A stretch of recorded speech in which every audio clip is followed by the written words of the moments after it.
Hi friends, আপনাদের মাঝে নতুন একটা শট নিয়ে চলে এসেছি। আজকে বানাবো পায়া পাকিস্তানি স্টাইলে। এখানে আমি গরুর হাড় নিয়ে নিয়েছি, আর সলিড মাংস নিয়েছি, পেঁয়াজ ব্লেন্ডার করে নিয়েছি, আদা রসুন, হলুদের গুঁড়া, কাঁচামরিচ, ঘরে বানানো একটা মশলা, এলাচি, দারচিনি। ঘরে বানানোর মশলার মধ্যে ছিল এলাচি, দারচিনি, জায়ফল, জর্তি, বড় এলাচ, ব্ল্যাক পেপার। এগুলি সব দিয়ে একসাথে আমি ব্লেন্ডার করে নিয়েছিলাম, ফাঁকি করে নিয়েছিলাম।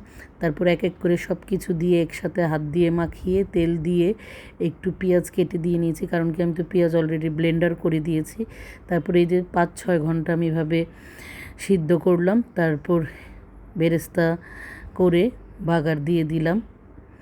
কালারটা অনেক সুন্দর আসছিল, গ্রানটাও অনেক সুন্দর আসছিল। আমার বাচ্চারা, তারপর আমার হাজব্যান্ড, আমার মামা খেয়ে অনেক বললো যে অনেক মজা হয়েছে। সাথে খবুজ নিয়ে আসছিল, আর এই যে দেশি লেবু ছিল।